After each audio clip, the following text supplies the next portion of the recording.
এবার সিপিএম নেত্রী মীনাক্ষী মুখোপাধ্যায়ের গাড়িতে ডিম ছোড়া হয়েছে কোচবিহারের শীতলকুচিতে। গাড়িতে মীনাক্ষী মুখোপাধ্যায়ের সঙ্গে ছিলেন দলের প্রাক্তন সাংসদ অলোকেশ দাসও। জানা গিয়েছে শীতলকুচিতে দুদিন আগে মৃত্যু হয় সিপিএম কর্মী মন্টু মিয়ার। সিপিএম এর দাবি মন্টুকে খুন করা হয়েছে। অন্যদিকে শীতলকুচির এক বাসিন্দা মুম্বাইয়ে কাজ করতে গিয়ে নিহত হয়েছেন।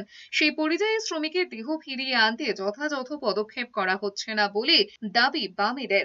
মীনাক্ষী মুখোপাধ্যায় জানিয়েছেন, এই দুই ঘটনার প্রতিবাদে মঙ্গলবার জেলা শাসকের দপ্তর ঘেরাও কর্মসূচি ছিল। তার আগে গাড়ির ওপর হামলা হয় বলে অভিযোগ। মঙ্গলবার সকালে মন্টুর পরিবারের সঙ্গে দেখা করতে গিয়েছিলেন মীনাক্ষী মুখোপাধ্যায়। শীতলকুচি বাজারের কাছে আসতে একদল জনতা তার গাড়ি লক্ষ্য করে ডিম বর্ষণ করে বলে অভিযোগ। সিপিএম নেত্রীর অভিযোগ, বিজেপি কর্মীরাই হামলা চালিয়েছে। পুলিশের বিরুদ্ধেও নিষ্ক্রিয়তার অভিযোগ তুলেছেন মীনাক্ষী মুখোপাধ্যায়। ওদের কেন পেস্টটা দিলাম আমরা? গাড়ি এখানেই দাঁড়াবে, গাড়ি সরবে না। তুমি হাত দেখাও, বলবো যে কোনো সমস্যা আছে। এখানে যত পুলিশ আছে সব পুলিশ সাসপেন্ড হবে।